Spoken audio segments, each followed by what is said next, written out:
Pues bien, vamos a dar inicio con la sesión de formación y desarrollo, enfoque en la asistencia social. Para llevar a cabo nuestra actividad, les recordamos mantener sus micrófonos apagados y considerar su ambiente al encender sus cámaras. La sesión está siendo grabada, por lo que les pedimos que si tienen algún inconveniente con aparecer en ella, nos indiquen por medio del chat para llevar a cabo la edición correspondiente. No olviden colocar su nombre completo por medio del chat, ya que de esta forma tomamos el registro de su asistencia. Las preguntas las podrán hacer durante la sesión, ya sea por medio del chat o bien activando su micrófono. Pues es un gusto para nosotros que en esta actividad nos acompañe el maestro Cuauhtémoc Chavarría Lozas. Él cuenta con maestría en responsabilidad social por la Universidad Anáhuac del Norte, especialidades en Derecho Organizacional, Planeación Estratégica y Diseño de Indicadores por el Instituto Autónomo de México, ITAM, y la licenciatura en Administración de Empresas por la Universidad Autónoma Metropolitana, donde obtuvo una medalla al mérito universitario. En los últimos años se ha formado en evaluación de proyectos sociales y gestión para resultados. Pues bien, maestro, bienvenido. Le cedo la palabra. Hola, hola, muchas gracias, Ruth. Buenos días a todos. Un gusto estar nuevamente con ustedes, aquí compartiendo, generando conocimiento, compartiendo con ustedes varios temillas. El día de hoy, bueno, pues como bien mencionaba Ruth, el taller que se va a hablar, y más que taller va a ser un conversatorio, el cual me gustaría darme oportunidad de compartir pantalla. Listo, por favor indíquenme si alcanzan a ver mi pantalla.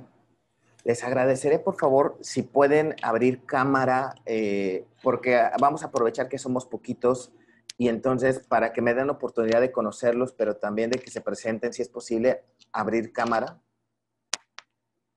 Gracias, Lorena. Si gustas presentarte, Lorena, rapidísimo. Vamos a aprovechar que hay poquita gente, entonces eso nos puede ayudar bastante para hacer este conversatorio rico.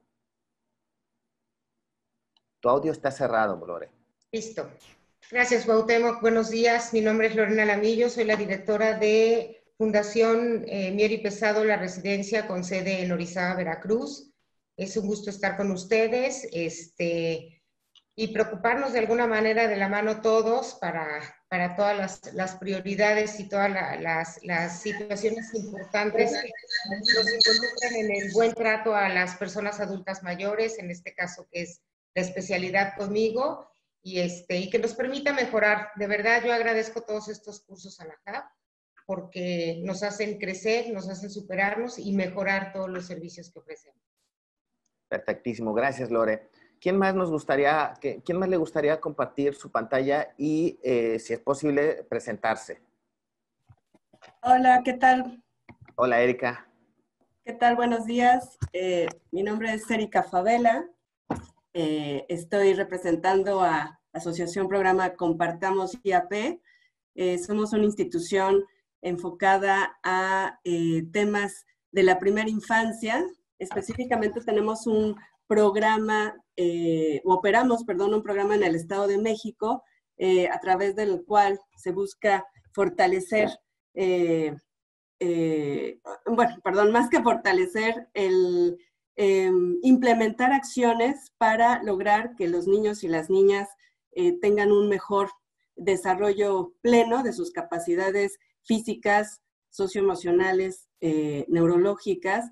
Y pues este taller nos ha llamado mucho la atención justo por el tema de la asistencia social y cómo nuestros programas, nuestras acciones, nuestras actividades, pues tienen que tener ese enfoque en cumplimiento a la normatividad aplicable y sobre todo actualizarnos en el marco normativo e identificar, si estamos cumpliendo todo lo que dispone los ordenamientos o si hay alguna cuestión en particular que hubiera que atender o que hubiera que actualizar, implementar.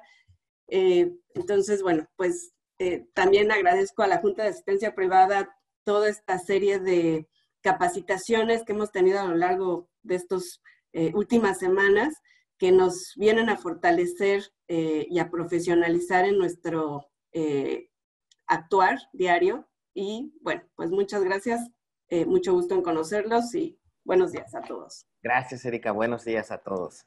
Perfectísimo. ¿Alguien más? No se animaron a prender pantalla ni nada por el estilo, pero ustedes díganme si alguien gusta, alguien más presentarse. Pareciera ser que no. Ok. Bueno, pues un favor. Vamos a entrar ya en materia. Vamos a aprovechar este tiempo que nos queda. Este conversatorio efectivamente tiene como finalidad un poco analizar este enfoque a la asistencia social, que en los últimos años, cabe mencionar, en las últimas, si bien podríamos decir en la última década o década y media, ha comenzado a tener grandes cambios y a tener grandes movimientos en cuestión de enfoque, ¿no? Si bien es cierto, hay diferentes modelos de gestión. Los dos principales que se están trabajando en los últimos años ha sido un enfoque asistencialista y un enfoque de intervención, lo cual nos cambia totalmente el giro y la forma de ver los problemas sociales, ¿no? Si bien es cierto, en materia de políticas públicas, en materia de normatividad, aún nos estamos virando hacia un tema de asistencialismo, pero en la práctica, las organizaciones de la sociedad civil, los donantes, los inversionistas sociales, están girando hacia un tema de intervención, están girando hacia un análisis de mayor profundidad, están girando y están apostando por modelos de intervención que están incidiendo en las causas de los problemas sociales, no solamente en las consecuencias, no solamente en aletargar el tema del problema social, ¿no? Los voy a invitar a que entren a menti.com, ¿no? Rapidísimo, les voy a pedir que entren a menti.com. Ahí abajito está el código 6593791 y ayúdenme, por favor, en una palabra, ¿qué significa para ti la asistencia social? Por ahí en una palabrita, entren a menti.com. Le voy a ceder que Isra me ayude a presentar la pantalla de resultados, ¿no? Tenemos prácticamente para ver qué significa para ti la asistencia social. En una sola palabra. Veamos, para los que se van incorporando, nos hacen favor de entrar, por favor, a menti.com y el código que les van a pedir, se los estoy colocando en el chat. Bueno, de todos modos, ahí está, ya nos los puso Isra, ¿no? Y es el código 6593791. ¿Ok? Entonces, Isra, si me ayudas, por favor, ahí colocando pantalla. Solamente nos ayudaron a responder 3 personas hasta el momento. No sé si las demás, las 7 restantes nos pudieran ayudar a responder. Veamos si 10 segunditos a ver si se mueve algún número.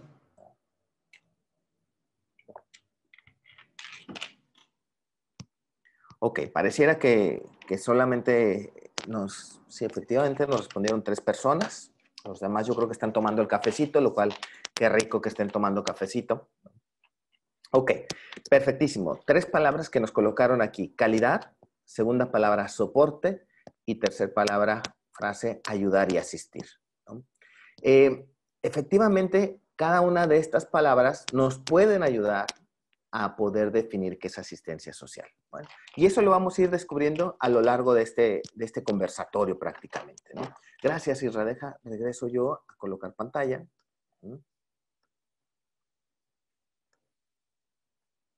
Ok, muy bien. El objetivo general, efectivamente, de este conversatorio es compartir y clarificar la información relacionada a la asistencia social y su incidencia en el estado actual de México, ¿no?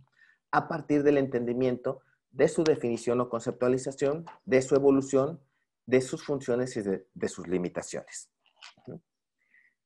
Si bien es cierto, la asistencia social ha existido desde años atrás, ¿no? Desde que comenzó todo este tema en la época colonial, en la época, conforme vamos pasando la historia, pero lo que es una realidad es que la asistencia social tiene como base y esto es muy importante, los derechos humanos, ¿no? Si bien es cierto, comenzó todo esto como un asistencialismo, como beneficencia pública, etcétera, como aquellos que están preocupados por ayudar y hacer el bien.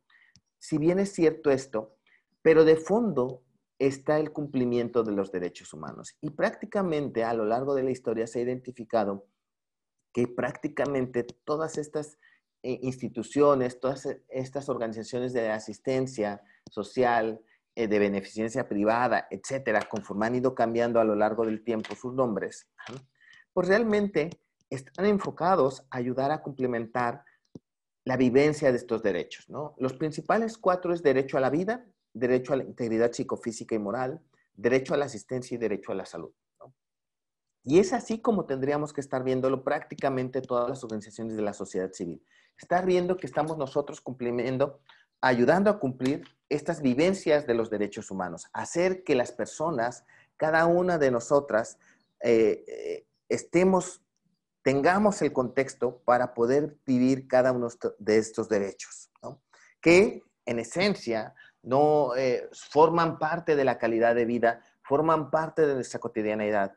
Entonces, este enfoque a derechos humanos que en los últimos años nos han recalcado grandes organizaciones como Nacional Monte de Piedad, como todos estos donantes e inversionistas sociales de gran envergadura, nos están diciendo, oye, no pierdas de vista los derechos humanos. Regresa y analiza cuáles son estos derechos que tú, a través de tu actuar cotidiano, de tu lunes por la mañana, estás logrando generar un contexto, estás aportando para la vivencia de estos derechos humanos, ¿no? Entonces, todos, aquí es muy importante esta primera recomendación. Les invitamos a que hagan un análisis con su equipo de trabajo, con todas aquellas personas que están operando en el día a día, que volteen a ver, oye, ¿y nosotros qué papel estamos jugando en el cumplimiento de X derecho? Y ojo, aquí es muy importante, ¿no? Si bien es cierto, a veces decimos, híjole, yo di un taller y con un taller de 2 horas, a veces decimos, oye, dimos derecho a la educación. Yo los invito, de igual forma, a que realmente seamos críticos, que si con estas actividades puntuales estamos generando un cambio en el cumplimiento de derechos humanos.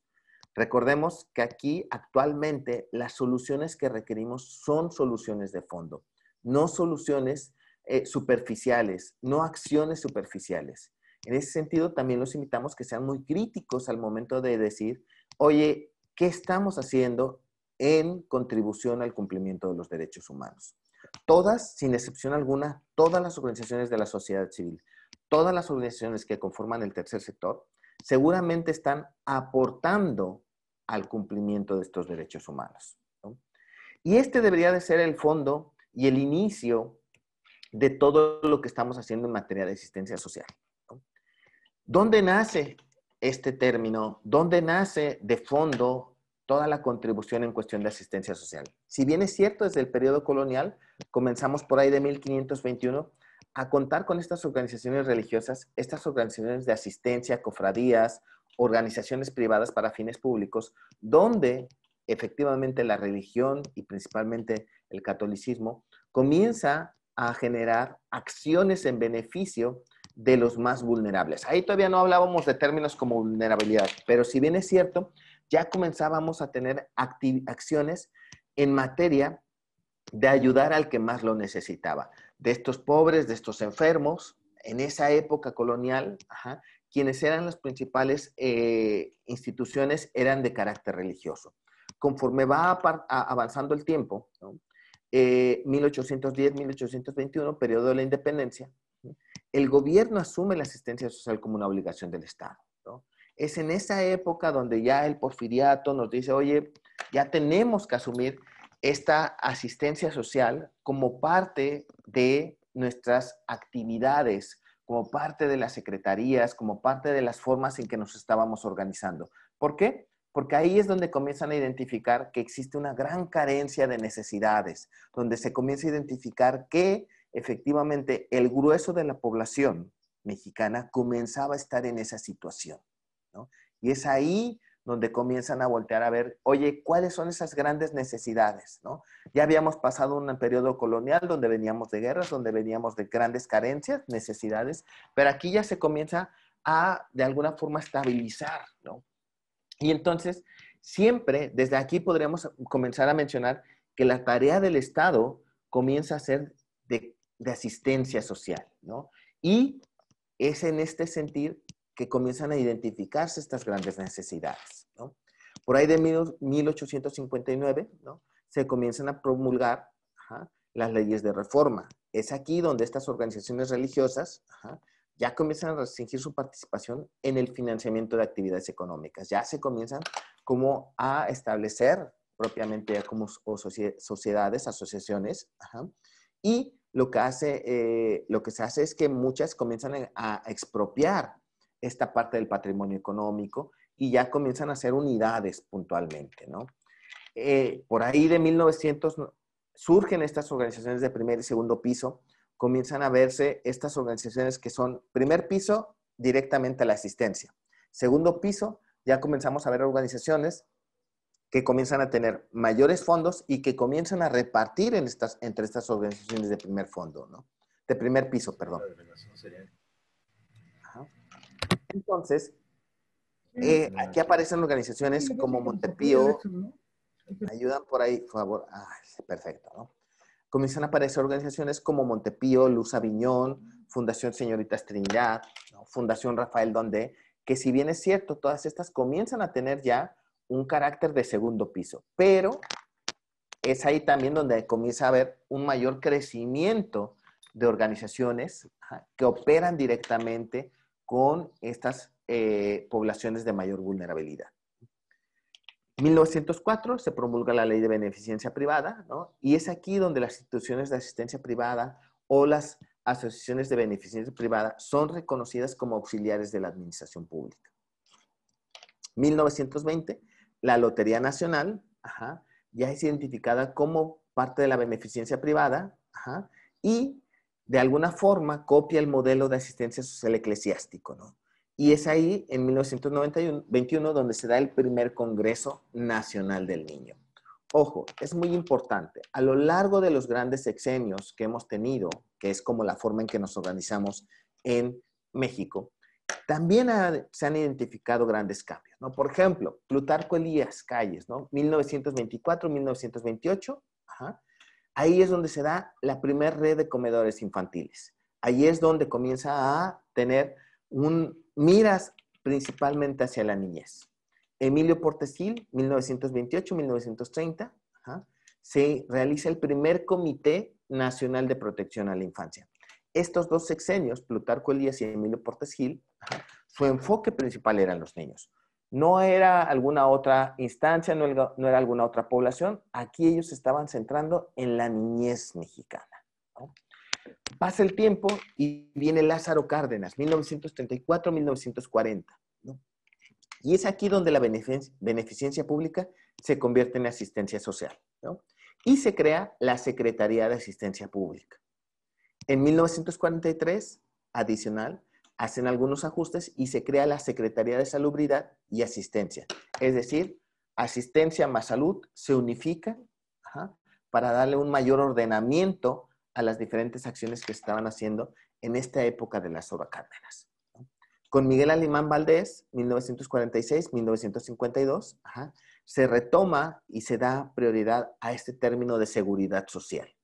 Y es con Adolfo Ruiz Cortines, 1952-1958, que se habla de justicia social. Ojo, aquí en estos sexenios, ya la niñez, los niños, las niñas y los niños, ya no eran el enfoque principal. ¿Por qué? Comienzan a aparecer o a resaltar, mejor dicho, otros grandes problemas sociales. Enfermos, adultos con vulnerabilidades, ¿no? Y es con Adolfo López Mateos en 1958 y 1964 que se crea el ISSSTE, ¿no? Y en 1961 en particular, el Instituto Nacional de Protección a la Infancia. No se pierde de foco a los niños, pero ya no era la principal prioridad.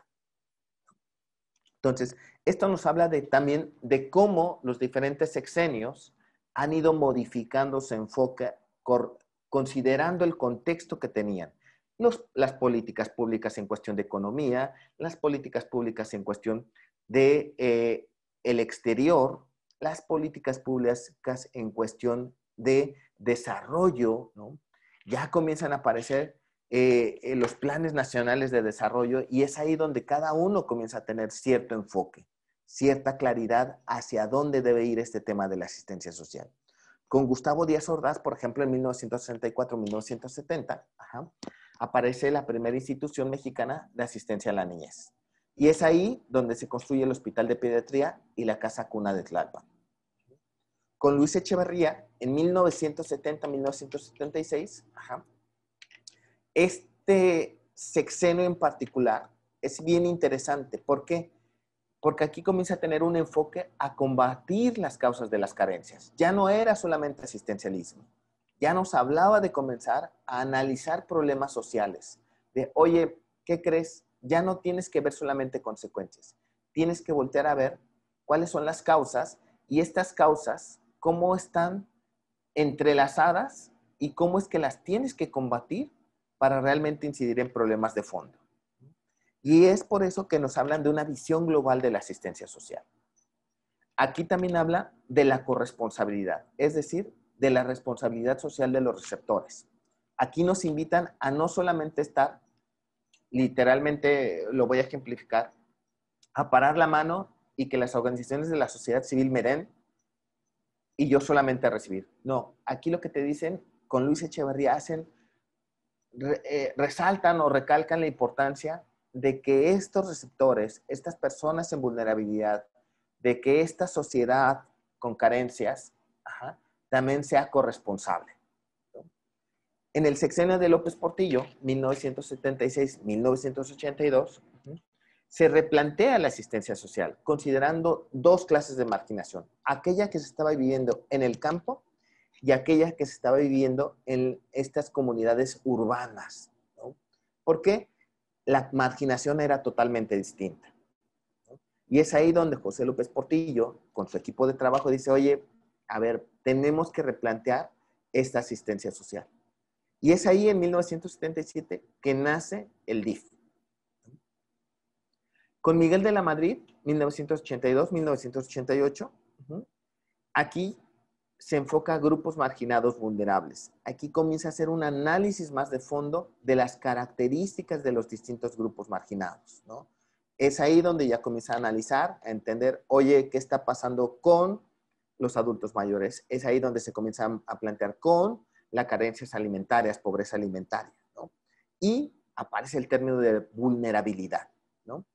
Y es en este mismo sexenio donde se constituye una junta de gobierno como autoridad con la finalidad de normar a las organizaciones de la sociedad civil.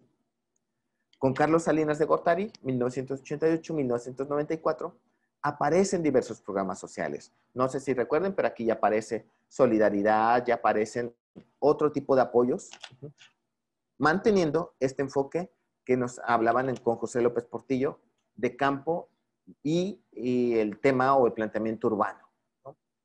Y es con Ernesto Zedillo en 1994-2000 donde se minimiza la acción social, ¿no? Donde tenemos un cierto alto económico, porque por ahí viene la crisis, ¿no? Ahí es donde se centra el trabajo en carácter social a Chiapas, ¿no? Y es ahí donde se minimiza esta acción social. Y me gustaría abrir el micrófono un poco para hacer análisis de cómo esta historia de la asistencia social en México ha ido modificándose. ¿Qué opinan acerca de estos cambios, de estos enfoques que se ha generado a lo largo de estos sexenios? Abro micrófono para que me puedan compartir sus reflexiones. No sé si alguien quiera compartir micrófono. ¿Qué les parece estos diversos enfoques que cada sexenio ha ido retomando? Sí, Cuauhtémoc. Bueno, a mí me parece muy interesante toda esta cronología que nos presentas. Obviamente, por edades, por experiencias, pues quizás no todos teníamos claro como estos antecedentes, ¿no? Quizás un poco más de la historia actual de Carlos Salinas, de Ernesto Zedillo, y bueno, espero que platiquemos de nuestro actual gobierno, cómo inició este gobierno con toda esta limitante a las organizaciones de la sociedad civil y su concepción de nosotras, pero pues bueno, esta narrativa que nos presentas nos hace como este clic, ¿no? De cómo ha ido evolucionando todo, pues la construcción de la asistencia social, y que me parece que este término asistencia social, con estos dos enfoques que señalas, pues en algún momento va a tener que ya cambiar el término, ¿no? Porque creo que de entrada el término ya es erróneo para la concepción que actualmente tenemos las organizaciones de la sociedad civil en nuestro actual. Ya no solo somos asistencialistas, eso es lo que actualmente es el gobierno, o este gobierno, ¿no? Quizás no los anteriores como tal, pero el actual gobierno, y bueno, sin querer entrar en una discusión de carácter político, eso es lo que pretende, ¿no? Esa cuestión asistencialista. Y esta cuestión también de la corresponsabilidad, de no dar todo, ¿no? Porque eso, justo tuvimos oportunidad de escuchar una plática sobre el principio de subsidiariedad y el principio de solidaridad, ¿no? Entonces, nosotros como organizaciones de la sociedad civil tenemos que saber hasta dónde llegamos y ya dejar que nuestra población continúe, ¿no? Me queda claro que hay población vulnerable que no puede atenderse a sí misma y nunca va a dejar de necesitarnos, ¿no? Como son los adultos mayores o los niños. Pero en el caso, por ejemplo, de las organizaciones que se dedican a empoderar a la mujer, pues se le da las herramientas a las mujeres y ellas ya tienen que seguir en sus comunidades aplicando lo que nosotras les llevemos. Pero bueno, hay mucha, enfocándonos a tu pregunta inicial de todos estos antecedentes, pues muy interesante, hay una evolución, vaya, cómo esto viene de hace más de 6 siglos, ¿no? Todo, ¿por qué? Porque es un tema de humanidad, porque el hombre es social por sí mismo, por su naturaleza, porque siempre ante las necesidades, simplemente por ser humanos, unos con otros nos ayudamos. Entonces, esto desde los españoles con los indígenas, pues así se dio, así se presentó, ¿no? Y es algo que estamos, seguimos aplicando, ¿no? Con nuestras comunidades indígenas. O sea, lo que hicieron los españoles en la época de la colonia, o los mismos indígenas, lo que ellos hacían en sus comunidades, sigue existiendo. O sea, no estamos, aunque han pasado 6 siglos de ello, seguimos en los mismos principios, la base es la misma, simplemente evolucionamos, ¿no? Pero bueno, creo que, o sea, rescatando así como 2 cuestiones importantes, este término de asistencia social creo que tiene que cambiar, no debe de mantenerse porque está dando un contexto erróneo, es una concepción errónea en la terminología, ¿no? Y segundo, pues es un tema de soporte y de hasta dónde tenemos que subsidiar, ¿no? Y hasta dónde también hay que buscar que sea corresponsable la población vulnerable, porque si no solo se vuelve un programa de estirar la mano, dar y dame, y no es así. Y no es así, exactamente, ¿no, Erika? Y algo que tocas es bien importante. Si bien es cierto, y esto es un planteamiento de un servidor, el término asistencia social realmente no va a terminar, ¿no? Como bien mencionaste, hay comunidades con alto grado de vulnerabilidad que requieren la asistencia. O sea, una persona que necesita el alimento, pues no nos vamos a meter a entender el fondo de qué está pasando porque requiere ya la comida, ¿no? O sea, ya hay que darle la comida, ya hay que darle la despensa, ¿no? Pero que sí es cierto, ¿no? Que las organizaciones de la sociedad civil podemos tener modelos de gestión que atiendan tanto el asistencialismo como la prevención. ¿Esto qué quiero decir? ¿No? Que tenemos que mudar de este modelo de gestión de asistencialismo a un modelo de intervención, donde cada vez analicemos de fondo las causas de los grandes problemas sociales que tenemos, ¿no? Si bien es cierto, este enfoque que la historia me va marcando tiene un enfoque caritativo. No sé si me doy a entender, ¿no? No es mala la caridad, pero no es suficiente. No sé si me estoy dando a entender, ¿no? ¿Por qué? Porque tengo que voltear a entender qué es lo que está pasando con la población. Tengo que colocar en el centro a la población vulnerable y no solamente centrarme en dar lo que yo creo que necesita esa población. Porque luego entonces el parche a veces nos puede salir más caro. Complemento a lo que también nos mencionaba un poco Erika, es que todos los sexenios tienen una marca distinta. Pero, ¿qué pasa? Todo va a depender también del contexto a nivel nacional y a nivel internacional. Ahorita solamente me estoy centrando a entender cómo fue a nivel nacional la historia en términos de asistencia social. Pero seguramente, si yo contrasto contra lo que está pasando a nivel internacional, les puedo asegurar que hay muchos elementos que desde el exterior nos están marcando el Plan Nacional de Desarrollo a nivel nacional. Hoy en día, y no me voy a, igual como Erika, no me voy a meter en camisa de 11 varas, pero hoy todo lo que tendría que haber en términos de asistencia social debería de estar plasmado en el Plan Nacional de Desarrollo. Y el Plan Nacional de Desarrollo a veces tiene carencias, ¿no? A veces no nos está contemplando. Y fíjense qué es lo chistoso, ¿no? Prácticamente las políticas públicas deberían de estar enfocadas a minimizar esta población en vulnerabilidad. Y no está pasando eso. Debería de fomentar el crecimiento económico a nivel nacional y no está pasando eso. No es la totalidad del gobierno su responsabilidad, cabe mencionar. Es responsabilidad de todos. El gobierno, si bien es cierto, debe de plantear el contexto, debe de crear políticas públicas para fomentar el crecimiento económico, pero eso no está pasando. Hoy en México tenemos más de 60 millones de pobres. La pobreza ha crecido a lo largo de los últimos 2 o 3 sexenios. Hoy, más que nunca, tenemos más millones de pobres en pobreza extrema. Más de 20 millones en pobreza extrema. Y no lo digo yo, lo dice Coneval, lo dice otras instituciones como INEGI, ¿no?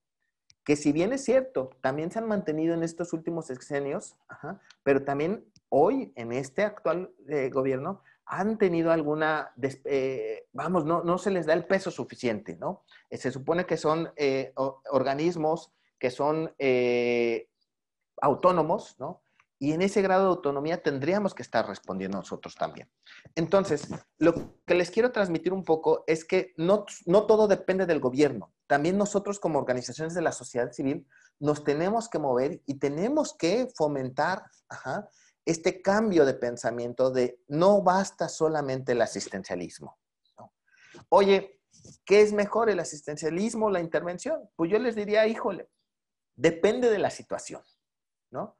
Un niño que no tiene para comer, le tenemos que dar asistencialismo, le tenemos que dar la ayuda alimentaria. Un niño que sufrió una quemadura, lo tenemos que asistenciar, ¿no? O sea, le tenemos que dar el apoyo para que entre a un... pero ¿qué sí podemos hacer muy bien? La prevención, ¿no? Y en materia de prevención es donde todas las organizaciones de la sociedad civil deberíamos de tener una línea de trabajo en la prevención del problema social, ¿no? No sé si alguien más quiere aportar. Si no, me voy a ir a esta primera diapositiva, a esta siguiente diapositiva. ¿Qué es la asistencia social, ¿no? Asistir significa socorrer, favorecer en caso de necesidad, ¿no? Balcax nos dice, oye, es una acción dirigida a la población que en diversos momentos de la historia ha sido marginada y o excluida de las condiciones materiales necesarias para su reproducción. Otro autor, Fletz, nos dice que es un conjunto de disposiciones legales y acciones llevadas a cabo por las instancias gubernamentales en un plan federal, estatal y municipal, dirigidas a atender las necesidades básicas, pero también urgentes, de individuos y grupos de individuos que no están en condiciones de satisfacerlas por ellos mismos. ¿No?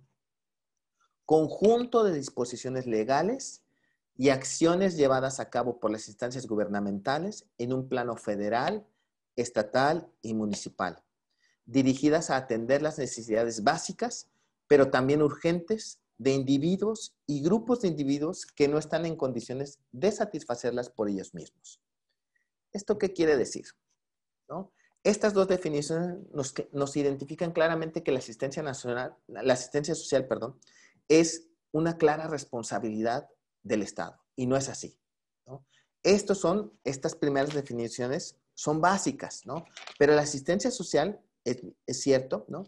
Son apoyos dirigidos a la población que presenta una vulnerabilidad y que estos apoyos están enfocados a satisfacer sus necesidades básicas. Y hoy, 2022, sabemos claramente que el gobierno, el Estado, no es suficiente para brindar estos apoyos y mucho menos para satisfacer estas necesidades básicas. Y es por ello que existimos como un tercer sector, ¿no? Donde este tercer sector nace para atender aquello que no está siendo satisfecho por el Estado ni por el sector privado. Y aparece el tercer sector, que está conformado por estas organizaciones de la sociedad civil, ¿no? Donde tenemos diferentes razones sociales, ¿no? Sociedad civil, las IAPs, las ABPs, etcétera, ¿no? Más adelante veremos cómo está la tendencia de estas diferentes razones sociales que conforman este tercer sector, ¿no? Pero de forma general, la asistencia social son estos apoyos dirigidos a la población que presenta una vulnerabilidad y que están enfocados a satisfacer sus necesidades básicas. Ya no decimos que es exclusivo del Estado, cabe mencionar, ¿no?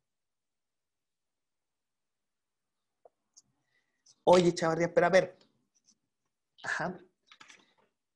desde cada uno de estos actores estratégicos que a lo largo de la historia han marcado, ¿no?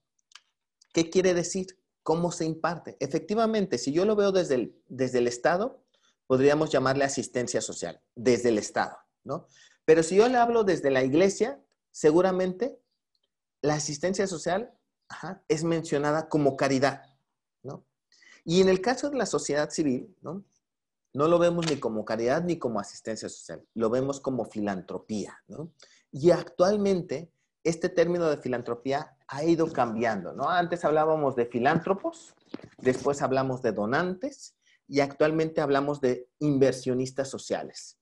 Este enfoque, ojo, importantísimo, tiene grandes momentos, pero también grandes caracterizaciones. ¿Por qué le digo? Filantropía, ¿no? Encontramos aquí aquellas personas de buen corazón, que donaban 200, 300 mil millones de pesos a una causa en particular, ¿no? Y lo hacían de buen corazón, ¿no? Y aquí en los filántropos los encontramos aquellos de 1980 para atrás, ¿no?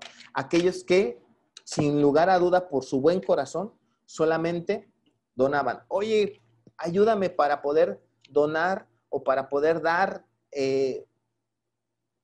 comida, para poder dar despensas, para poder dar apoyos, ¿no? Y ahí soltaban el dinero y no pasaba absolutamente nada. Después vienen estos donantes, ¿no?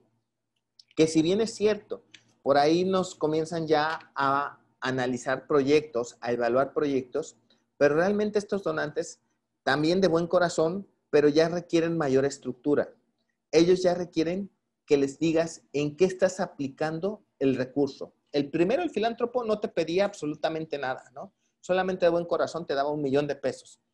Este donante, la gran diferencia es que te da el 1 millón de pesos, tú le tienes que entregar un recibo de donativo, pero también le debes de explicar en qué se aplicó su recurso. Oye, pues fíjate que con tu dinero yo entregué 1,500 despensas, entregué 2,500 cobijas, coloqué 100 pisos firmes, ¿no? Entregué 150 estufas ecológicas, ¿no? Entregué, apoyé con material médico, ¿no? Distribuí 2,500 platos del buen comer, ¿no? Estos donantes solamente requieren, oye, dime en qué aplicaste, dame un reporte de lo que aplicaste los recursos. Y actualmente ya están apareciendo estos inversionistas sociales. ¿Alguien había escuchado el término de inversionista social? Sí. ¿Sí? ¿Cómo me lo podrían describir este inversionista social a diferencia del donante, equipo? ¿Cuál es la gran diferencia entre un donante y un inversionista social?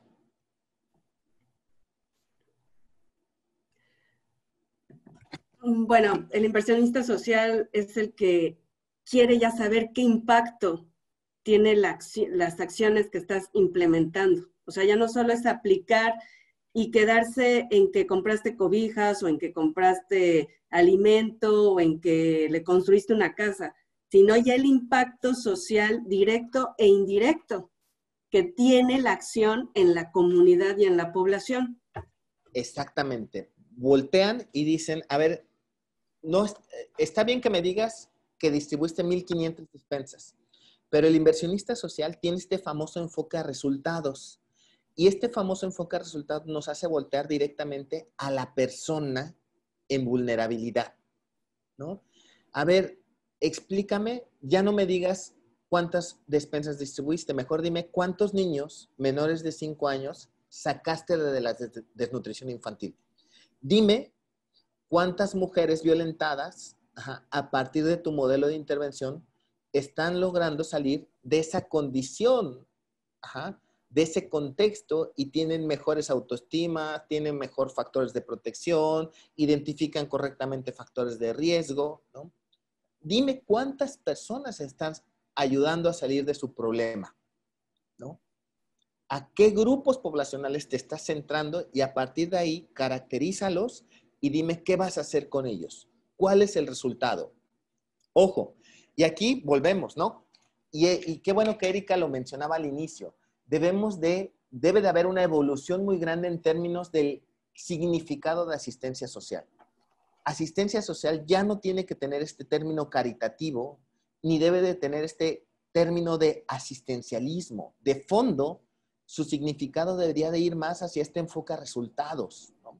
La asistencia social ya no tendría que ser solamente caridad, ya tendría que tener este enfoque a resultados, reitero. Este inversionista social tiene una claridad, que el resultado no se va a dar en 3 meses, 6 meses. Este inversionista social, como bien su nombre lo menciona, sabe que te tiene que estar dando aportaciones al menos durante 2 o 3 años para que tu organización de la sociedad civil de primer piso logres generar cambios o resultados en la población y que estos cambios, resultados, se mantengan en el tiempo.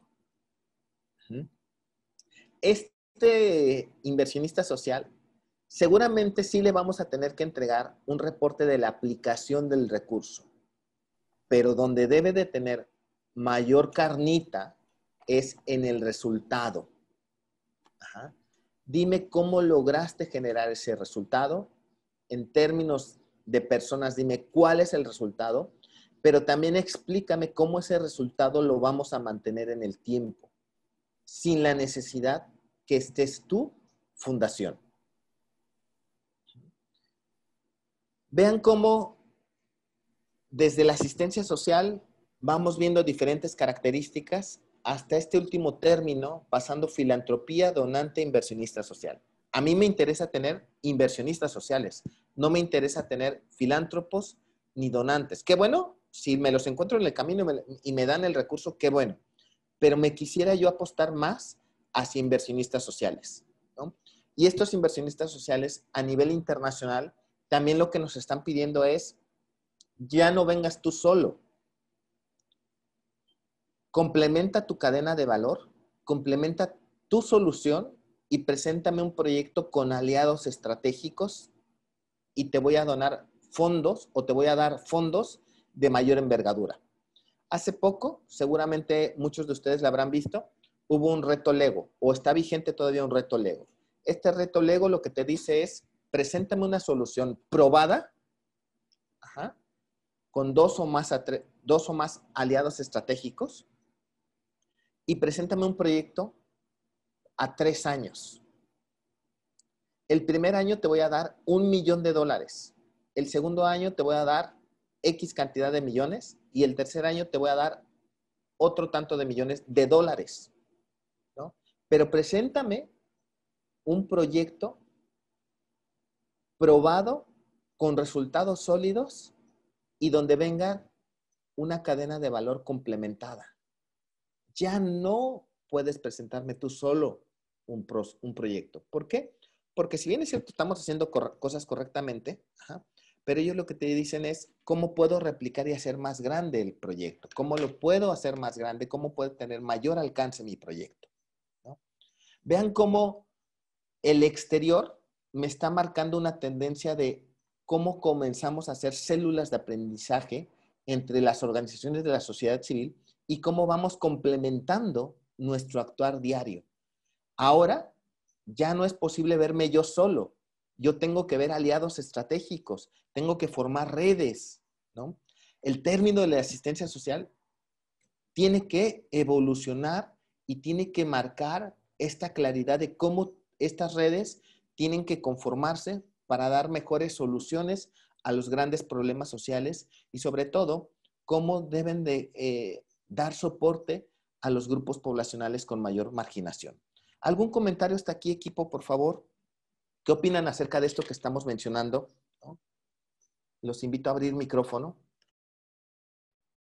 Sumamente interesante, Cuauhtémoc. Si bien estamos conscientes, como decía Erika, de toda la evolución, de que esto viene de tiempo atrás y de que muchas veces la terminología implica más que nada de nuestro toque, no nada más basarnos a lo que te marque la asistencia social como tal, sino el involucramiento y nuestro toque. Pero sí, sumamente interesante esta parte del inversionista social, del donante normal. La verdad, como lo dije en un principio, ¿no? Mucho aprendizaje, o quitamos un poquito de polvo y recordamos temas que realmente, en los cuales estamos a veces inmersos, pero por la rutina diaria perdemos un poco el enfoque, ¿no? Claro, ¿no? Y ojo, importantísimo, no estoy diciendo que no acepten a estos donantes y a estos filántropos, ¿eh? Claro, claro. Yo lo que estoy diciendo Todo es, suma. ¿cómo mejoras tu modelo Ajá. para estar preparado para atender las necesidades de los inversionistas sociales? El inversionista social ya no le basta el resultado, no le basta un dato de proceso. El inversionista social, hoy por ejemplo, he visto muchas evaluaciones cuando ustedes meten unos proyectos.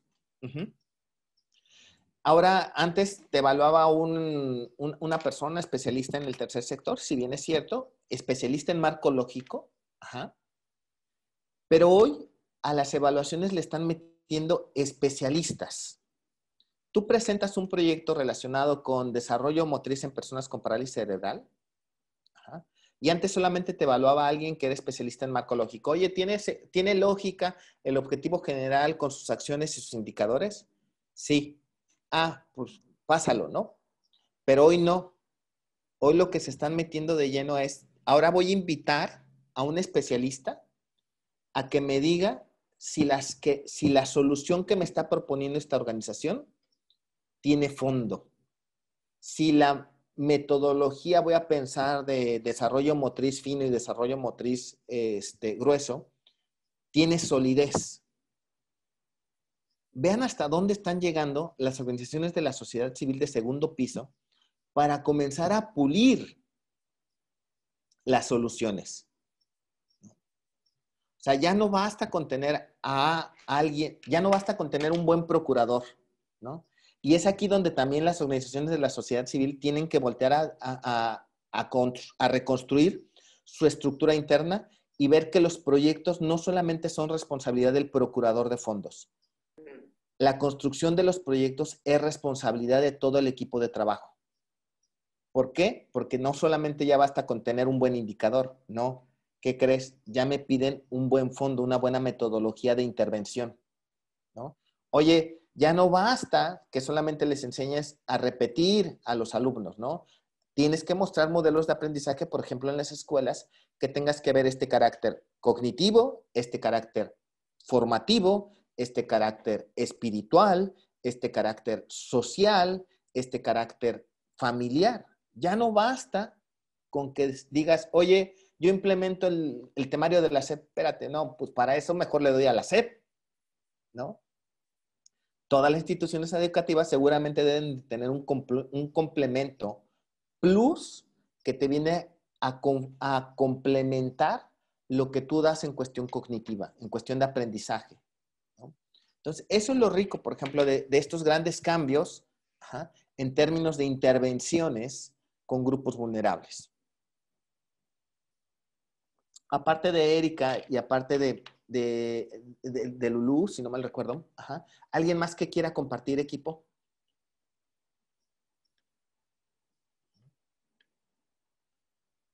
Ok, ¿vale? Y aquí venía un punto importante, ¿no? Estas diferencias entre caridad, asistencia social y filantropía, ¿no? Este término de caridad seguramente tiene que ver mucho de este carácter católico religioso. Y menciono católico porque es el grueso de todo, ¿no? Pero realmente tiene toda esta parte religiosa de fondo, ¿no? Esta vocación de apostolados, ¿no? Y estos recursos provienen principalmente de particulares y de la iglesia, ¿no? Ojo, y todavía en el mundo actual, ¿no? Tú observas y visualizas que les hablan de obras, ¿no? Ustedes van, por ejemplo, con los legionarios, ustedes van con el Opus, ustedes van con San Juan Bautista, etcétera, ¿no? Y todos te hablan de obras. Y estas obras no son otra cosa más que organizaciones de la sociedad civil, ¿no?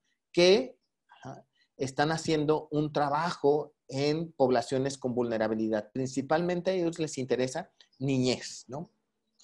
Estos filántropos, está relacionado con términos como altruismo, solidaridad, ¿no? Y aquí ya nos hablan de un Estado laico, ¿no? La filantropía ya tiene que ver con el Estado laico. Me separo de la religión, me separo de esta parte católica principalmente, ¿no? Pero la filantropía nos habla de un Estado laico, ¿no? Y los recursos provienen principalmente de particulares, de la iniciativa privada, ¿no? Y la asistencia social, como bien mencionábamos, tiene más que ver con el Estado, ¿no? Con políticas de Estado laico, ¿no? Y los recursos provienen principalmente de carácter público, a nivel municipal, a nivel estatal, a nivel federal, ¿no? La asistencia social puramente tendría que ver con el Estado, pero ya vimos que no es suficiente, ¿no? Entonces, estas son las grandes diferencias entre caridad, asistencia social y filantropía. Y de fondo, si ustedes me lo permiten decir, platicamos de lo mismo, es el mismo término, solamente que cambia dependiendo del enfoque, de la perspectiva desde la cual lo analicemos.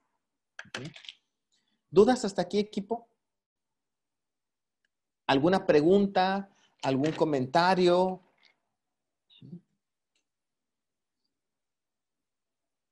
Volto a ver rápidamente el chat, denme 2 segundos.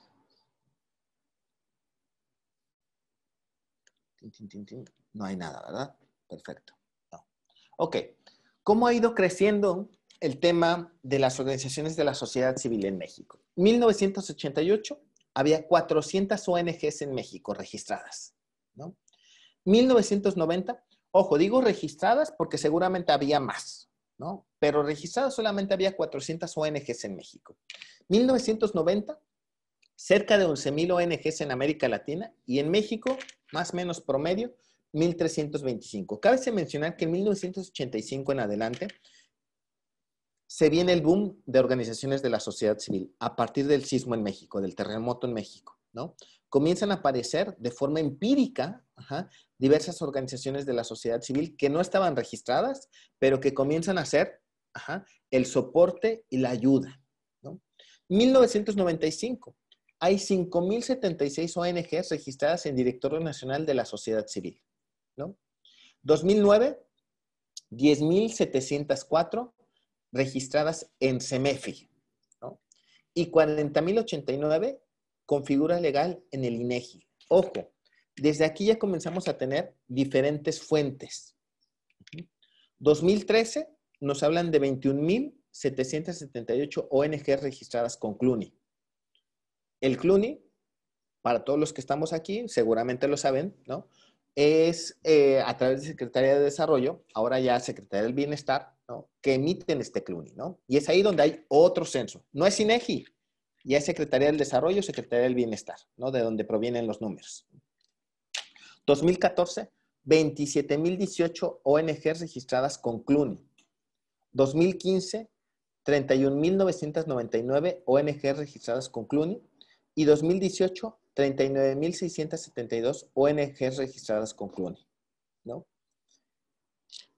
Ojo, con CLUNY, seguramente el INEGI, hay muchas organizaciones que no quieren tener CLUNY o que aún no hacen su proceso de tener CLUNY, pero que ya están registradas como una sociedad civil, como una ABP, como una IAP, ¿no?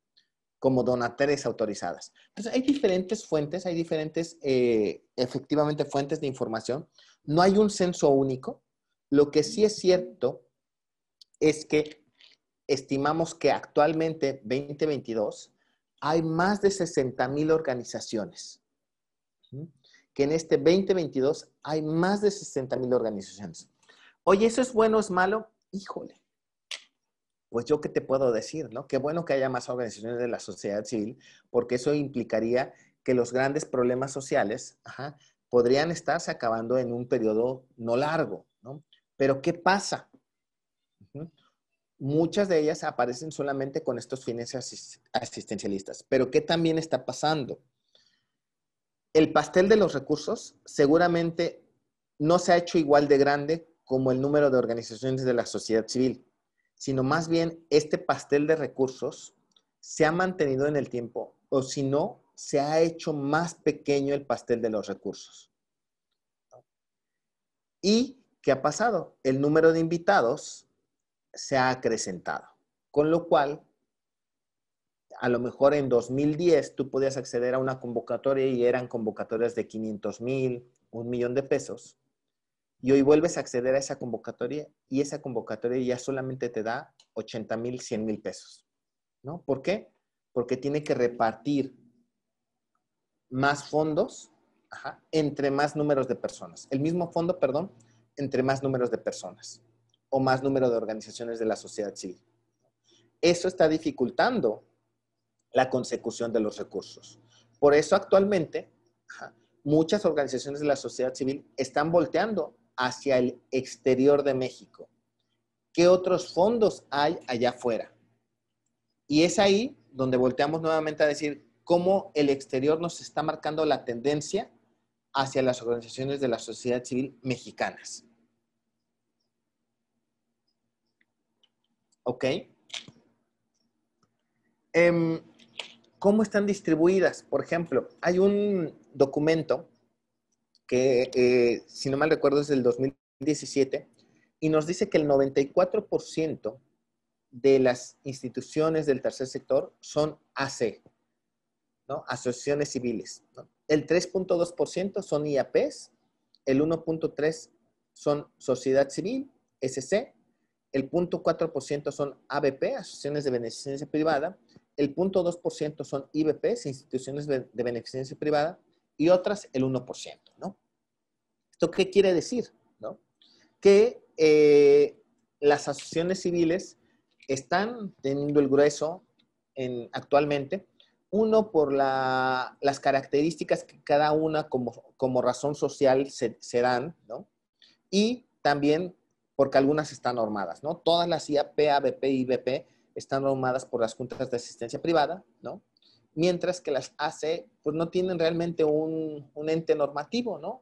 Pueden estar afiliadas a CEMEFI, pueden estar afiliadas a diferentes formas, pero solamente las IAP, ABP y IBP están afiliadas y supervisadas por las juntas de asistencia privada, que solamente hasta el momento, entiendo yo, existen 16 en las 32 entidades federativas, ¿no?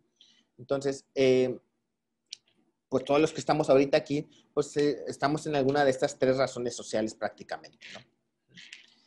Oye, ¿cómo está la asistencia social a lo largo de México, no? Oye, pues fíjate que prácticamente todos aquellos que son servicios asistenciales, humanitarios y de apoyo a grupos vulnerables, están en el norte del país, norte y centro del país. Mientras que estas organizaciones que están enfocadas al desarrollo económico y comunitario sostenible, literalmente están al sur del país, ¿no? O sea, están más preocupados estos estados como Oaxaca, como Guerrero, al desarrollo económico. Eso no quiere decir que están exentos de estos servicios asistenciales, pero están más centrados en este desarrollo económico y comunitario sostenible, ¿no? Y prácticamente esta parte de Chiapas se ha identificado que tienen varios servicios de distintas temáticas, ¿no? Pero el sureste, por ejemplo, también está tendido hacia servicios asistenciales, humanitarios y de apoyo a grupos vulnerables. Ojo, estas son tendencias. Esto no quiere decir que solamente vamos a encontrar organizaciones exclusivamente de este tipo. No, son tendencias donde el grueso de las organizaciones está centrado en ese sentido, en esas temáticas, ¿no? Aquí vamos a hacer un ejercicio rápidamente, ¿no? ¿Ustedes dónde estarían ubicados? Principalmente díganme su temática, ¿no? Por ejemplo, Lulu, ¿en qué temática te desenvuelves tú?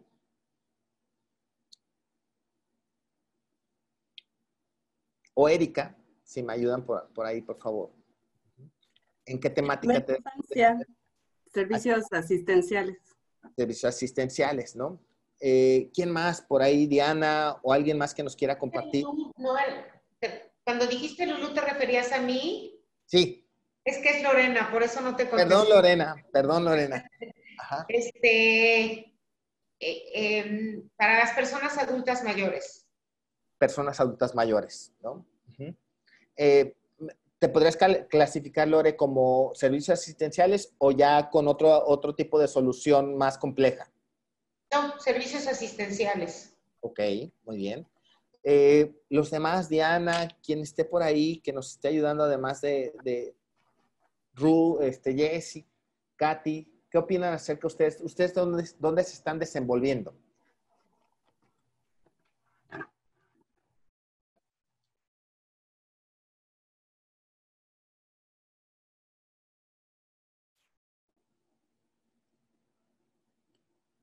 Nada, ¿verdad? Creo que no están por aquí, ¿no? Ok, perfectísimo, ¿no?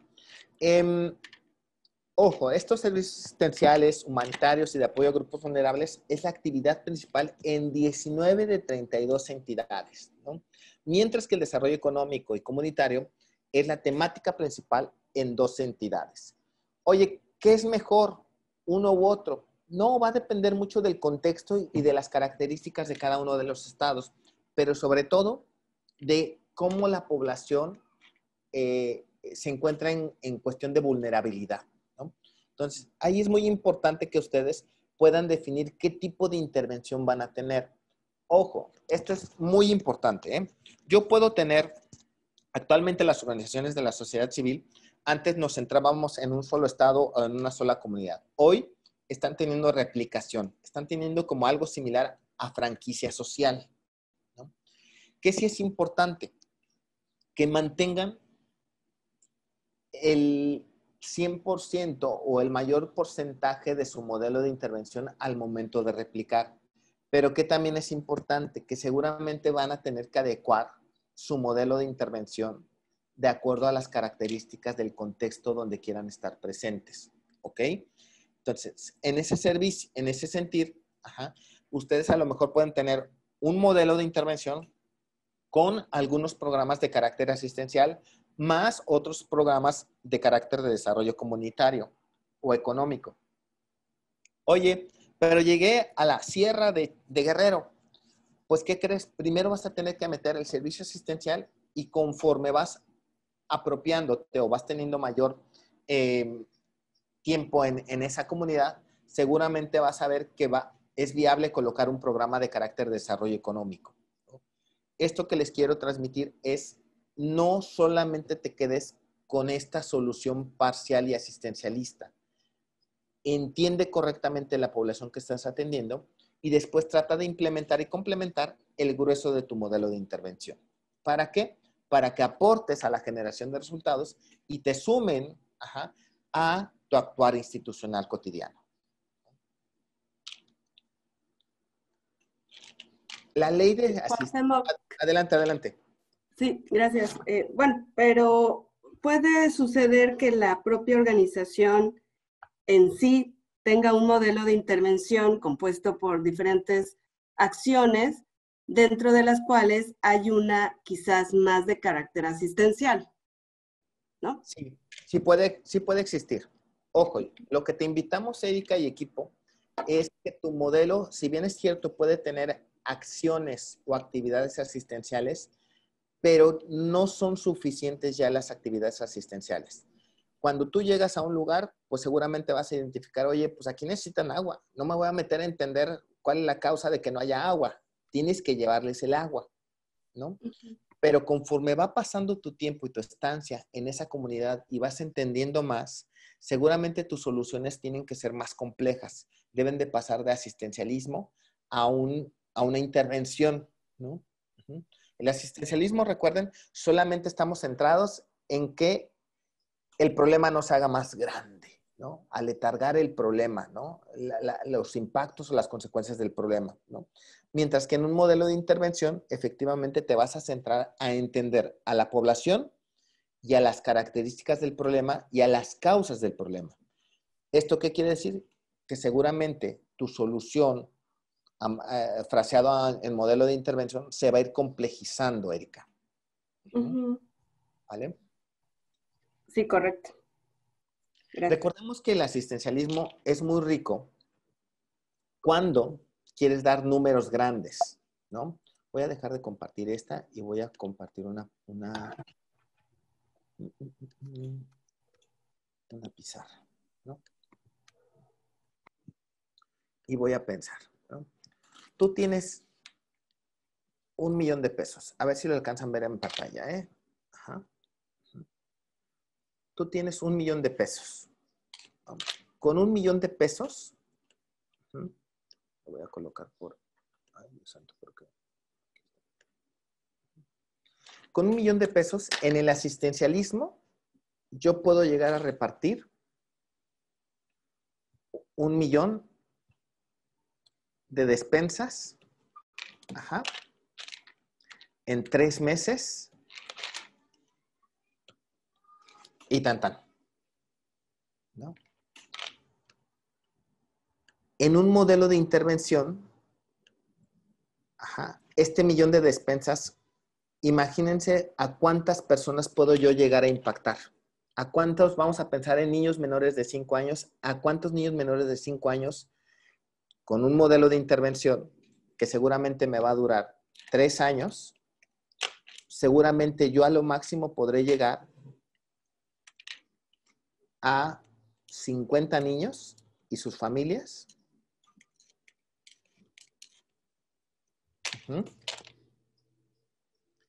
¿Qué número o qué situación nos conviene más les conviene más a las personas que se dedican al asistencialismo?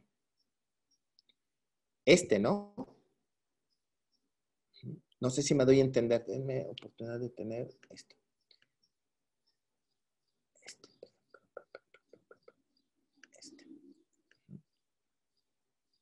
Cuando tú te metes a un tema de política, ¿qué te interesa más? Esto. ¿Por qué? Son números más grandes. No sé si me doy a entender, ¿no? Cuando tú eres un alcalde de una alcaldía aquí en Ciudad de México, ustedes siempre ven, distribuimos 1,500 despensas, ¿no? Distribuimos 200,000 láminas, ¿no? Pero ¿hacia dónde tendríamos que estar volteando? Hacia estos resultados, ¿no? Es el mismo número, el mismo monto, pero esto tú lo ves en 3 meses y aquí estoy hablando de 3 años. Aquí hay un enfoque a resultados.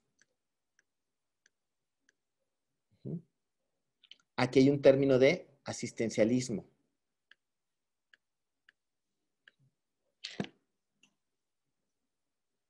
Entonces, efectivamente, quien se mete en términos de política, está centrado en números grandes. A ellos no les interesan las personas. Les interesa decir, oye, con este dinero lo apliqué en tantos recursos. A eso me refería con aplicación de recursos al inicio. No te estás centrando en la persona. La asistencia social de la actualidad se tiene que centrar en la persona, porque si no, los grandes problemas sociales van a persistir, como lo han hecho en los últimos 15 sexenios. Por eso, el actual gobierno, ¿no?, dice, oye, pues, ¿qué están haciendo las organizaciones de la sociedad civil? Yo pudiera llegar a entender, ¿eh? Ajá. ¿Qué está sucediendo? Ajá. Pero es esta visión de qué está haciendo la organización civil es también con una visión paternalista de, a ver, yo soy papá gobierno y yo decido qué se hace aquí, ¿no? Es esta visión paternalista, cuando deberíamos estar viendo que no debe de haber una visión paternalista, debe de haber una visión de construcción entre distintos ejes, ¿no? ¿Qué estamos haciendo bien y qué estamos haciendo mal? ¿No? No solamente es la culpa la tiene el gobierno, la culpa la tiene el tercer sector. No, no, no, no, no, no. A ver, tenemos que entender que juntos estamos en la misma cancha de juego y que aquí los únicos perjudicados son los más de 60 millones de pobres. ¿Qué estamos haciendo en conjunto bien y qué estamos haciendo en conjunto mal? ¿No? O sea, esa es la visión que tendríamos que estar teniendo, ¿no? Pero a veces no sumamos ni unos ni otros, ¿no? Creo que también desde nuestra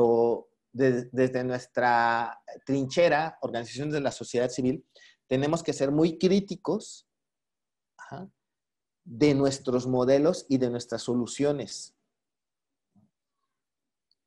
Porque también nosotros implementamos 1500 terapias y cuando te pregunto, oye, ¿y eso en niños cómo se traduce? ¿O eso en personas cómo se traduce? Y es ahí donde volteamos y decimos, híjole, es que yo no sé. No, pues ¿cómo no sabes? Hay que profesionalizar nuestro mismo sector. Hay que sumarnos, ajá, a profesionalizar. Ya no es posible que te traigas al compadre que se quedó sin trabajo a trabajar en una organización de la sociedad civil y que este compadre no tenga formación. Ya no puedes seguir teniendo, ajá, a colaboradores empíricos. Tienes que apostar por colaboradores que tengan una formación técnica, ajá, que tengan cierto grado de escolaridad, porque es como vamos a lograr construir soluciones o modelos de intervención más sólidos, ¿no? Porque eso es lo que allá afuera el mercado nos está pidiendo,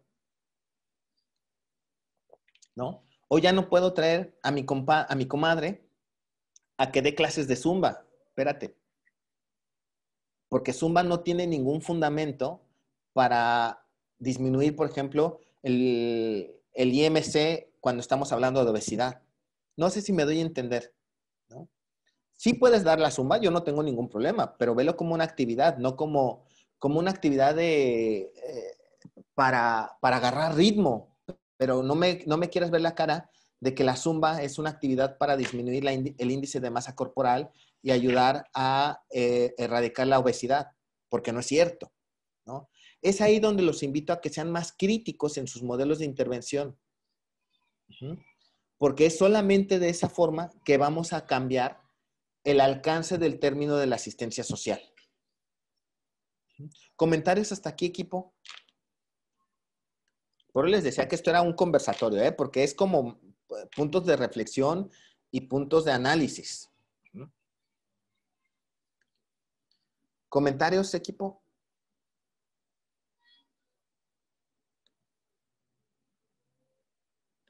Ok. Muy bien. Asistencia social.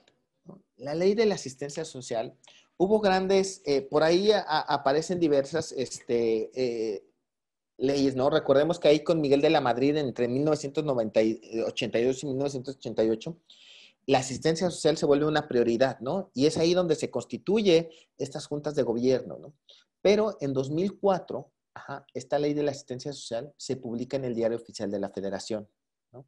Y esta ley de asistencia social, habla de distintos grupos poblacionales, ¿no? Y cada uno de estos grupos poblacionales nos habla de la importancia de analizar su grado de vulnerabilidad, ¿no? Y es ahí donde cataloga niños, niñas y adolescentes, mujeres, migrantes, indígenas, adultos mayores, personas con discapacidad, personas privadas de su libertad, enfermos terminales, etcétera, ¿no? Indigentes.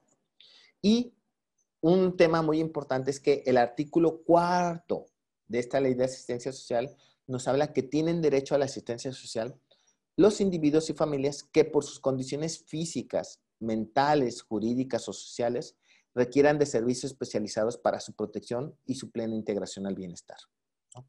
Con esta ley de asistencia social es muy importante mencionar que aparecen todos estos términos de medición, ¿no? Y también comienza a aparecer algo muy importante, que es una metodología que llaman marco lógico. Esta metodología del marco lógico ayuda a analizar detalladamente proyectos. Y cuando esta metodología del marco lógico, que hoy prácticamente el 95% de los evaluadores la utiliza para validar el proyecto, nos orienta a decir, o más bien nos orienta a validar el enfocar resultados. Y recordemos, el enfocar resultados nos orienta a centrarte en la persona, ¿no? Entonces, estas metodologías que toma mayor realce en el sexenio de Calderón, no es más que otra metodología que traemos de Europa, se construye en Europa, para poderle dar mayor fondo a los proyectos que actualmente estamos presentando. Esta metodología de marco lógico es bien interesante. ¿Por qué? Porque nos permite centrarnos en la persona y nos da una temporalidad. Tiene fecha de inicio y tiene fecha de fin. Y en ese periodo, tú me tienes que decir qué resultados vas a generar respecto a la persona, ¿no? Y te ayuda a tener una lógica causal que a veces no tenemos nosotros. ¿Por qué? Una, por la falta de conocimiento o por el bajo nivel de conocimiento. O dos, conozco tanto del proyecto, conozco tanto del problema, que paso por alto muchas cosas. Y entonces, casi como que dejo de hacer cosas porque ya están dadas, ¿no? Y eso no te da la lógica. Entonces, esta metodología de marco lógico es interesante porque me permite ir pianito, paso a pasito, al entendimiento y armado de cualquier proyecto, ¿no? ¿Dudas hasta aquí, equipo? Déjenme ver si no tenemos por ahí un mensaje en el chat. Katy Paola nos dice, ¿cuál es la importancia de poder realizar mejor las actividades que hacemos a través de lo que usted nos refiere? Mejoraríamos aún más nuestros programas y podríamos desarrollar mejores capacidades en nuestra población para obtener mejores resultados y mayor impacto. Lo que sí te puedo decir, mi estimada Paola Castañeda, es que conforme nosotros vamos puliendo nuestro modelo de intervención, efectivamente hacemos mejores soluciones. Esto es como cuando, por ejemplo, 1960, ¿no? Hablábamos de motores, ¿no? Hablando de carros, ¿no? Motores muy complejos, ¿no? Que gastaban muchísima gasolina, ¿no? Hoy, 2022, ¿qué es lo que está haciendo estas grandes empresas automotrices? Están puliendo la forma en que diseñan y construyen motores. Hoy ya podemos encontrar motores totalmente eléctricos, motores híbridos, que dan mayor rendimiento, te dan mayor kilometraje, ¿no? Y eso que da mejores resultados. ¿Qué tendríamos que estar haciendo nosotros, organizaciones de la sociedad civil, en materia de modelos de intervención? Tendríamos que estar mejorando nuestras intervenciones para tener mejores resultados y que aquellas personas que han pasado por mi modelo de intervención realmente no regresen a tener un problema de esas características. Podrán tener otros, ¿no? Pero por el problema por el que se acercaron a mí, ya no lo tengan. No sé si me doy a entender, ¿no? Si te acercaste a mí porque no sabías sumar o restar, y yo te enseñé a través de mi modelo de intervención, y durante 3 años te enseñé a sumar y restar, y ya hasta sabes álgebra, no quiero que 3 años después que saliste de mi modelo, regreses y me digas, ¿qué crees? No sé sumar y restar. Es más, ya hasta olvidé ¿no? ¿Cómo eran los números? Imagínate que tuviéramos esa regresión, ese retraso, ¿no? Nuestros modelos de intervención no tendrían que permitir eso. Hoy en día, triste y lamentablemente lo estamos viendo. No sé, Katy, si quieras abrir tu micrófono y aportarnos un poquito más de tú cómo lo visualizas también, o si alguien quiere compartir. Ok, Katy nos dice que no tiene cámara ni micrófono. No sé si alguien más quiera compartir. ¿Qué opinan acerca de esto que nos pregunta Katy?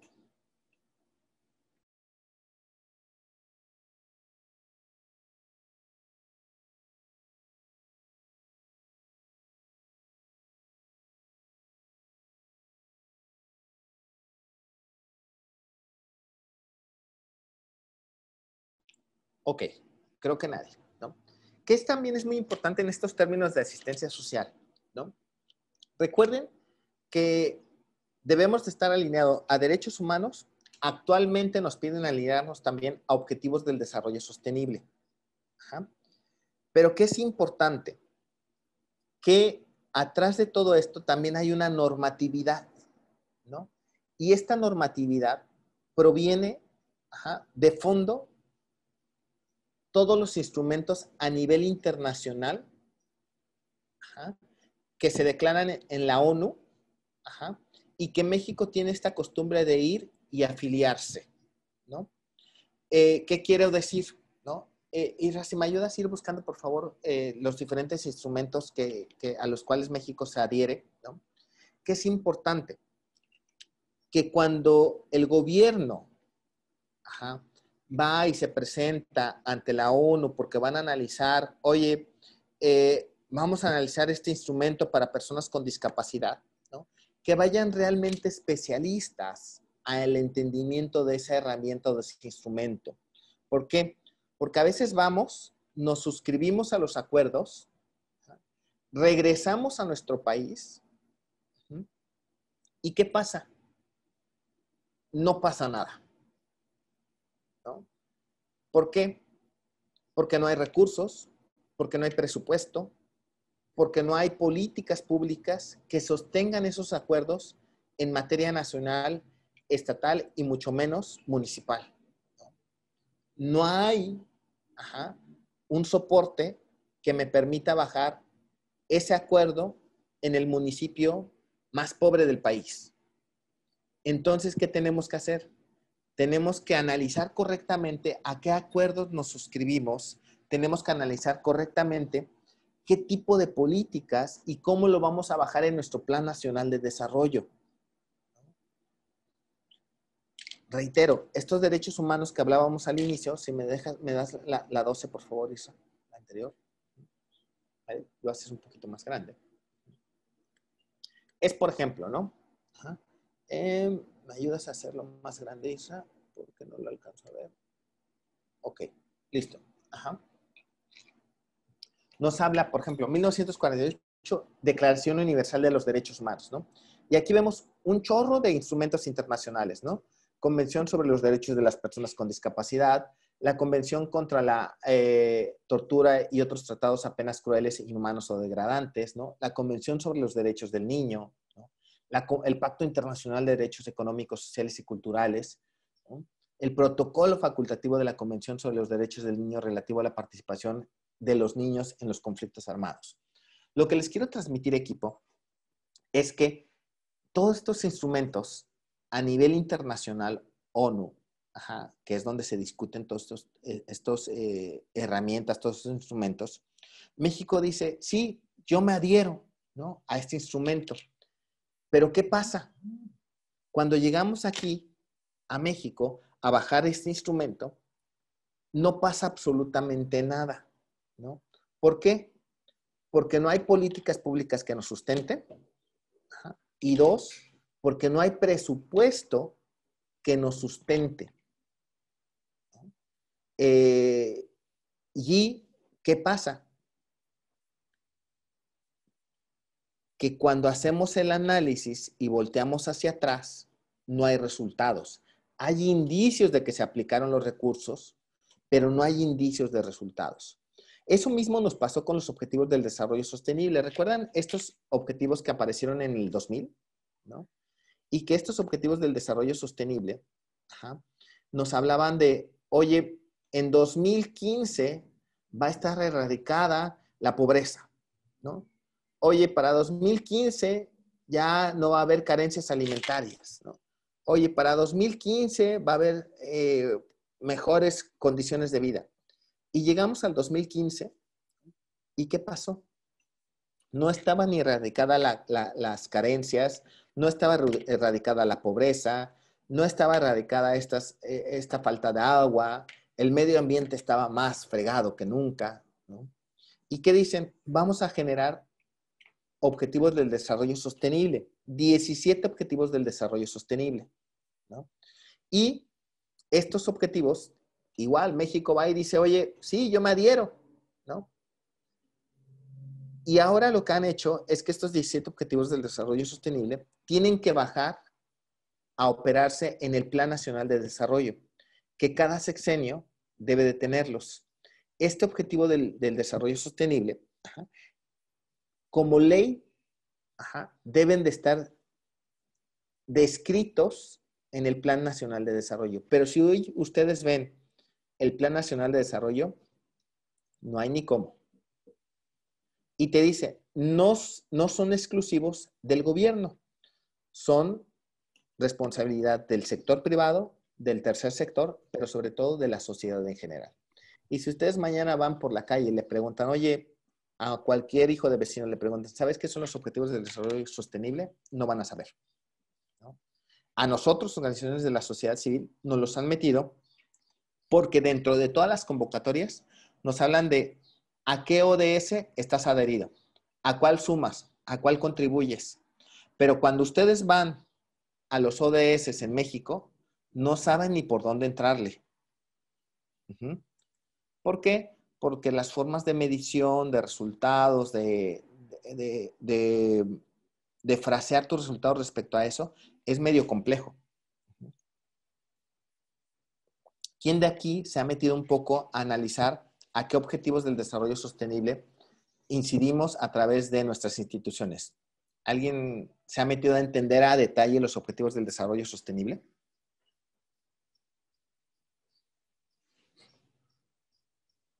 Bien, Erika, tu comentario al respecto. Te lo agradeceré bastante. Sí, gracias. Pues sí estamos enfocados a varios objetivos de desarrollo sostenible. Quizás no sea la persona más idónea en este momento para comentarlos, pero sí, o sea, sí los conocemos, sí tenemos claridad que nuestras acciones se van a como 4 o 5 objetivos de desarrollo sostenible. Padrísimo, Erika, ¿no? Reitero, al igual que los derechos humanos, debemos ser muy críticos. Debemos ser muy críticos a qué objetivos del desarrollo sostenible incidimos. No por dar o no por poner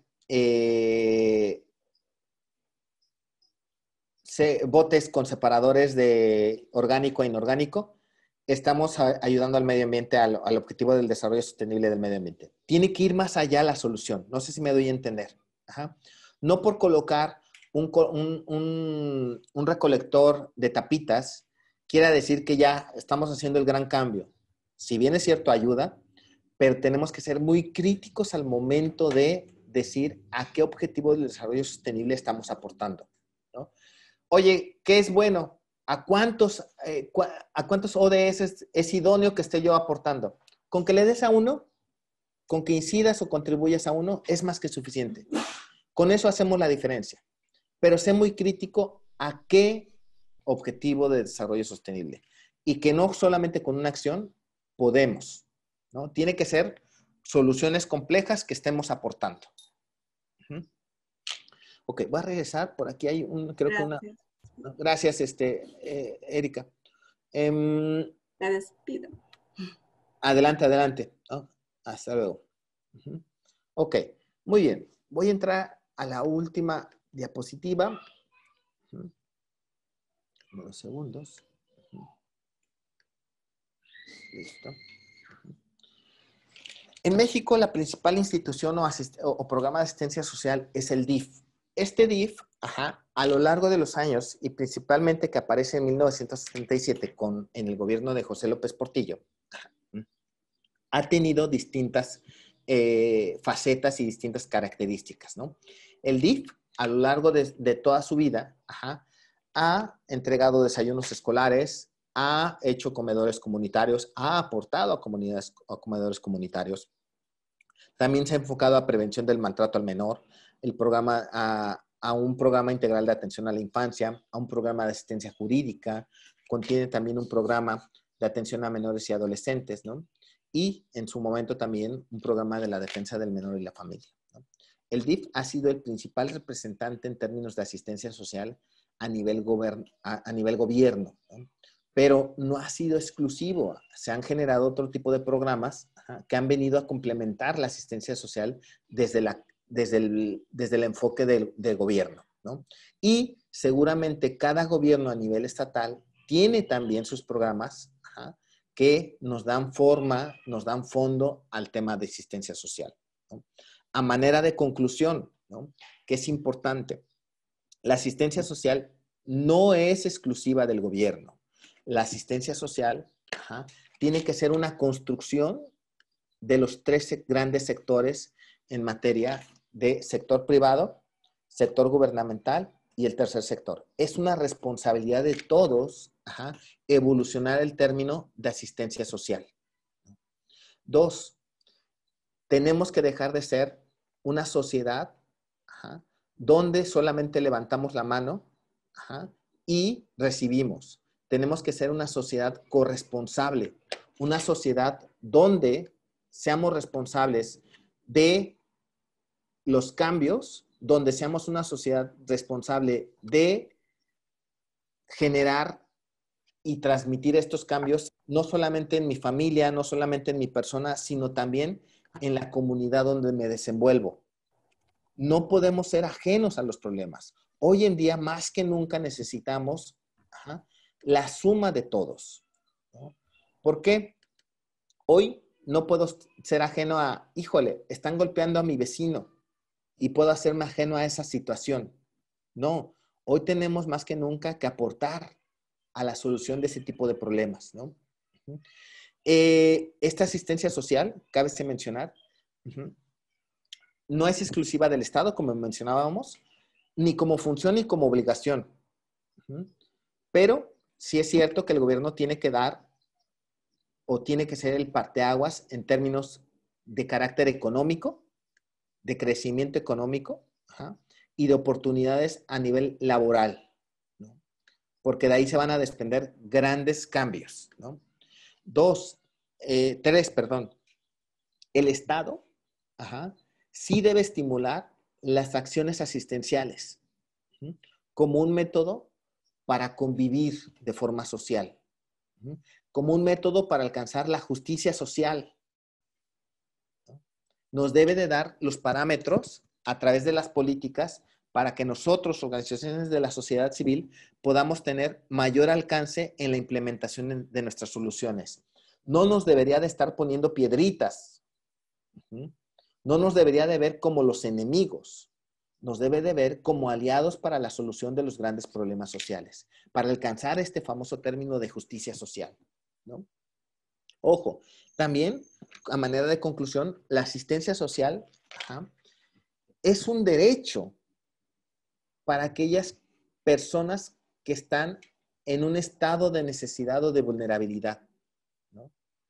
La asistencia social debe de ser vista como un derecho, sin este carácter caritativo de yo te doy lo que yo creo que necesitas. No. Este carácter caritativo tiene que modificarse y tiene que ser visto más bajo un término de entiendo lo que estás necesitando, entiendo tu contexto donde te estás desenvolviendo y juntos vamos a diseñar la solución para sacarte de ese problema social. Ojo, el derecho asistencial no solamente es dar. A manera de conclusión, esta asistencia social tiene que ser complementada con términos como previsión, prevención y seguridad social, ¿no? Para que de todo este bagaje de términos se complemente algo que se llama protección social, donde buscamos el bienestar común del grueso de la población, del 100% de mi población. Ojo, y última conclusión, ¿no? La asistencia social puede ser pública, puede ser privada, ¿sí? Dependiendo de cómo el gobierno la esté administrando. ¿Sí? Pero ¿qué es importante? La asistencia social es una construcción de todos y todas. ¿Sí? Y es por ello que no es malo tener tantas fundaciones. Al contrario, es bueno. Pero ¿qué es más importante? Que todas sumemos en favor de los más necesitados, de los más vulnerables. Entonces, es así. No sé si alguien quiera compartir algún comentario, alguna conclusión, equipo.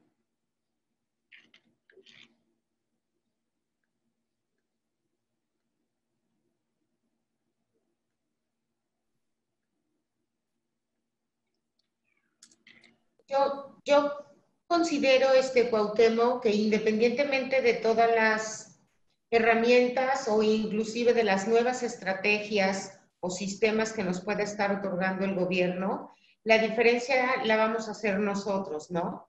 Hace rato que comentabas de la importancia de que la gente esté preparada para, yo también, independientemente del título o no título, yo creo que es bien importante darnos cuenta que efectivamente vamos a traer a trabajar con nosotros a gente que realmente tenga calidad humana.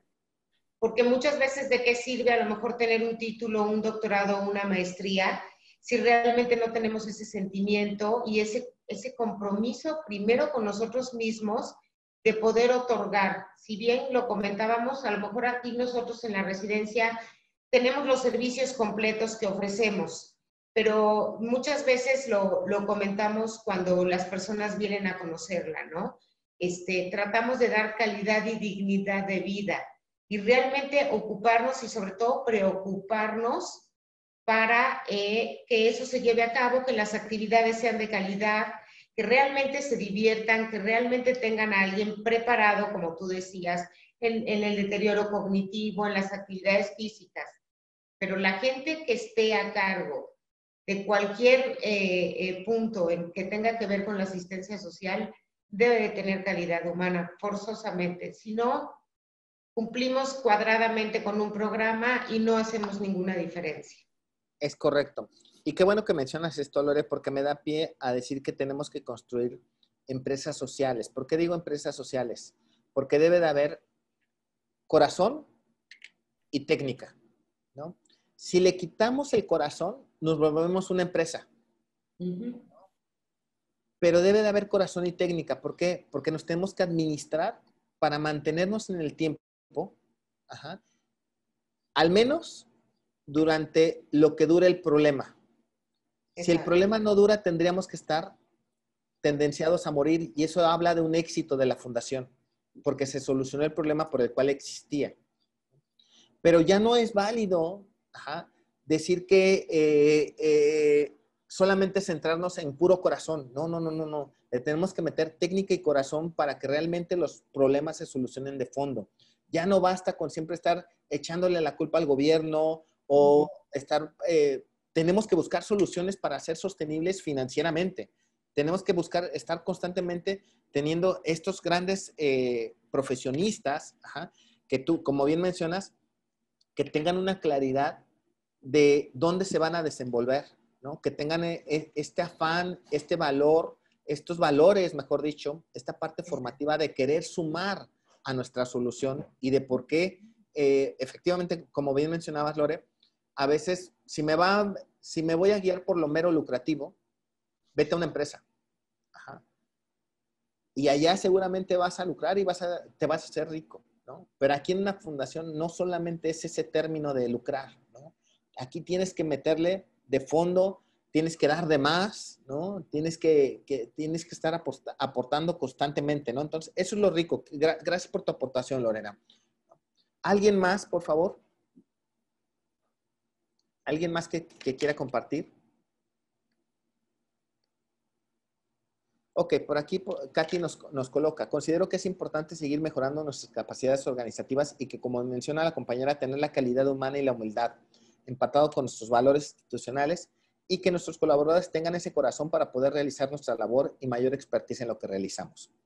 Paula nos dice, perdona, Cuauhtémoc, en esta cuestión de poder aterrizar la obtención de resultados hacia las personas que nos enfocamos, ¿podrías por favor decirme la diferencia entre la metodología de marco lógico y la teoría de cambio? Y si ambas son viables para obtener resultados y alguna bibliografía que recomiendes. La teoría de cambio, yo se las recomiendo que la implementen cuando quieren hacer una ruta de cambio a nivel institucional, a nivel institución total, ¿no? A nivel fundación total. Ahí en teoría de cambio ustedes van a colocar todos sus programas, toda su estructura programática. Ajá. Y a partir de ahí la suma de esta columna vertebral, la estructura programática, que no son más que todos los programas, ajá, ¿cuál es la ruta de cambio y el perfil de egreso que buscas generar o alcanzar en la población destinataria, en tu población objetivo? Ahí es donde es útil la teoría de cambio. Mientras que el marco lógico te ayuda para construir un proyecto. Ojo, ya no estoy hablando de programas, estoy hablando de proyectos, ajá, en un tiempo finito, en un periodo de tiempo. Entonces, la metodología de marco lógico es útil para cuando vas a estructurar un proyecto y lo vas a colocar a evaluación de otros donantes o inversionistas sociales. Y la teoría de cambio, esa me ayuda a marcar la ruta de cambio a nivel institucional para poder alcanzar un perfil de egreso, ¿no? Entonces, una más institucional, la otra muy particular para poder estructurar soluciones pequeñas o definidas en un tiempo, en un periodo de tiempo. Bibliografía, sí, con gusto se las enviamos. Tan pronto tengamos, les vamos a enviar esta presentación que vieron ustedes y ahí les vamos a colocar un poco de bibliografía para metodología de marco lógico y para teoría de cambio. Hay un manual muy interesante por parte de la UNICEF, si no mal recuerdo, y de la CEPAL en cuestión de metodología de marco lógico, pero ahí sí nos piden, vamos, son, si no mal recuerdo, como 40, 50 páginas, muy bueno, del cual ustedes podrían fortalecer sus conocimientos en términos de metodología de marco lógico. ¿Okay? Si no hubiera algún otro comentario, Ruth, por el momento sería todo. Maestro, muchas gracias. No, al contrario, muchas gracias a ustedes, muchísimas gracias a estas personas que estuvieron atentas, les agradezco mucho. Maestro y presentes, muchas gracias, que tengan buen día. Con esto cerramos la sesión. Gracias, hasta luego. Hasta luego.